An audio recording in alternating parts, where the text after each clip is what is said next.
Morning, I'm out here in the Agua Fria River Canyon. The water's actually running today, and I'm going to stop and talk about an anime, Gantz. Gantz is an interesting if violent 2004 horror anime series from the Gonzo studio. It's based on a manga by Hiroyu Oku. It's released in North America by ADV Films. Kei Kurono is a high school boy in Tokyo. The story joins him as he's walking to a train station, and the anime lets us eavesdrop on both his and others' thoughts as he goes along. The main lesson we learn from these private, unguarded thoughts: everyone is selfish and treats everyone else like crap. This series will often let us hear the thoughts of other characters, especially Kurono, and usually it's to reveal just how selfish and ugly those thoughts are. When Kurono gets to the subway, things go really badly. A drunken bum stumbles down onto the tracks. Everyone stands around and looks without helping. Then one young man finally steps up to help, or rather steps down onto the tracks. That's Kato.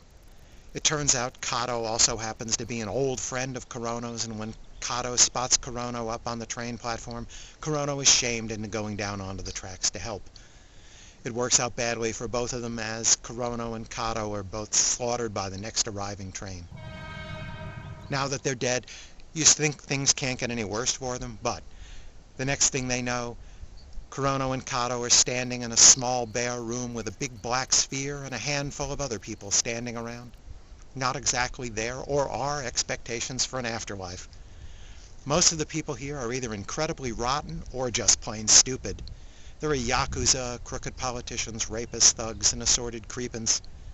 And then Miss Mellons arrives. She's materialized by some sort of laser beam thingy, and she's 100% naked. The lady knows how to make an entrance. Her real name turns out to be Kishimoto, and she's going to be two of our favorite characters. The mysterious black sphere, which we'll later come to call Gantz, suddenly plays some old music and displays some glowing text with instructions. Kill the green onion alien. Say what? Gantz also provides them odd-looking guns and some skin-tight black jumpsuits, and it sets a time limit. By the way, Gantz doesn't spell very well when it's showing instructions, so we know it's either an alien, a small child, or the graduate of an American high school. Then everyone gets transported back to the city with that same laser beam thingy, where they try to decide whether to hunt that green onion alien as instructed, or just plain go home. They debate a lot, and finally find a rather pathetic-looking green onion alien. While they figure out how to use Gantz's guns and debate whether they should be using them. Hey, are you all right? Hey, come back! Yeah. Don't let him get away! Turns out some of these aliens can fight back. There's going to be a lot of yelling, fighting, bleeding, and dying, and plenty of emoting. It takes a full 4 episodes to finish the first alien hunting mission. After the mission is over, the survivors, and there aren't many, are teleported back to the room. But then they get to go back home, for now at least. The sphere will summon them back anytime it wants for another mission. Outside of the alien combat nights, we learn Kurono lives alone in a small apartment. Like most teenage boys, he's always horny. Kato is a swell guy. In the absence of his parents, he's caring for his younger brother. Kishimoto, who was a suicide before arriving in Gantz's little room, now has a unique problem. She finds herself without money, clothes, or a place to live. She shows up at Kurono's door because she finds his address, and she begs for a place to stay. Ever gallant, Kurono invites Kishimoto in, with his mind inventing his own sex-for-rent fantasy world. I was wondering if I could take a shower? A shower? I mean, be my guest.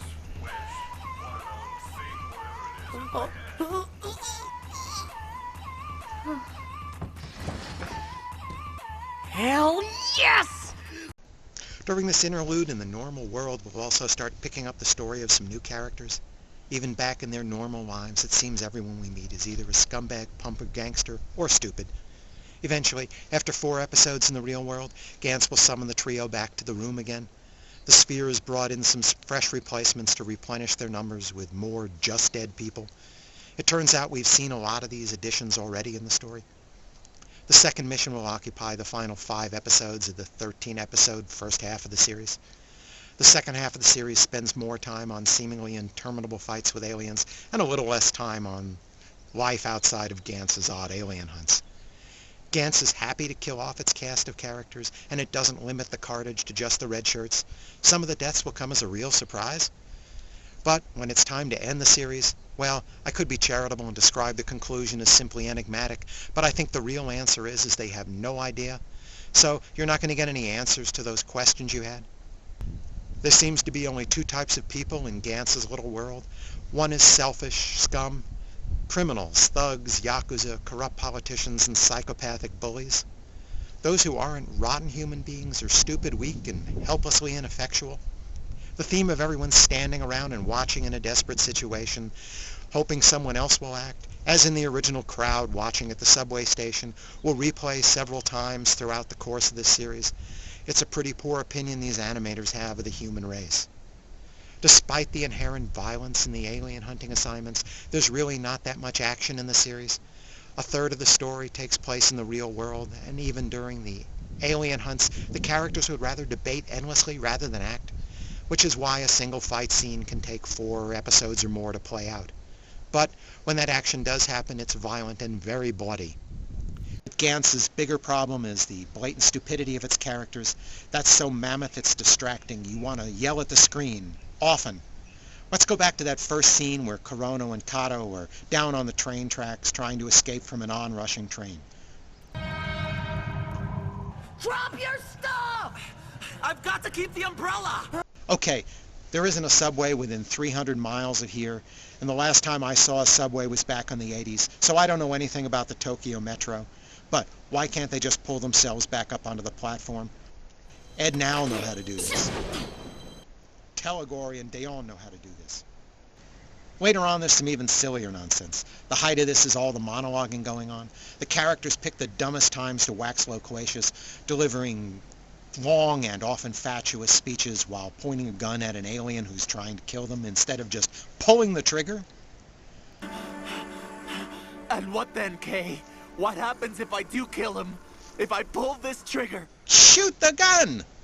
Okay, perhaps that's part of the video maker's attempt to pull the thought balloons out of the manga, but a video story can't just stop time like the panel of a comic book. These absurd pauses for speeches happen just about every point in the anime. Later on, someone practically delivers a book report while holding an alien at gunpoint. I'm actually winning. Kay, look! I'm going to beat it! We will pick up that book together, Kay. All right? I'm going to win. Take Tuco's advice. When you have to shoot, shoot, don't talk. Then there's the strategy concept. This is gonna be fun. No, wait! We need a plan before you start shooting! I tell you what, Sun Tzu, go over into the corner and make a plan while everyone else shoots the aliens. And lastly, I just love Kurono's plan to escape from an advancing alien. And he's going to try to get away from it by, I kid you not, changing the traffic light. Oh, God! Please don't come this way!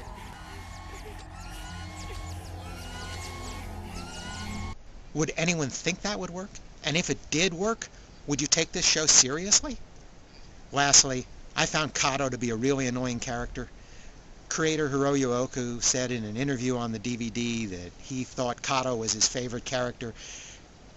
Kato has the most highly developed sense of justice of all the characters who last more than a couple of episodes at least. He wants to be the good guy, but even though Kato is big on everyone coming back alive and jumping in to all pull together and help the helpless, he has no plan to save them, and worse, he has no plan to pull the trigger himself. So, inevitably, he ends up getting people killed when they follow his undisciplined and ill-conceived idealism without any resolve to back it up. The road to hell is paved with good intentions.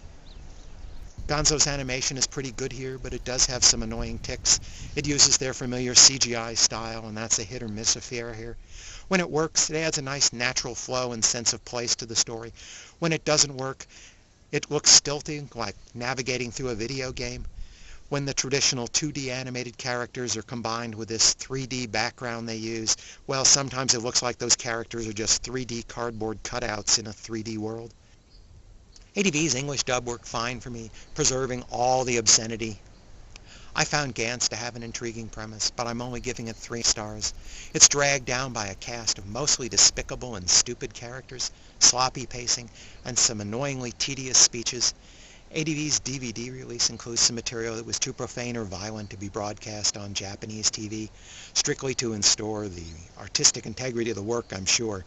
The DVDs have several extras, including subtitled interviews with the Japanese creators and voice cast, publicity events, and other such stuff. And with this much profanity and extreme violence and sex, Gantz is strictly for mature audiences. Thanks for listening.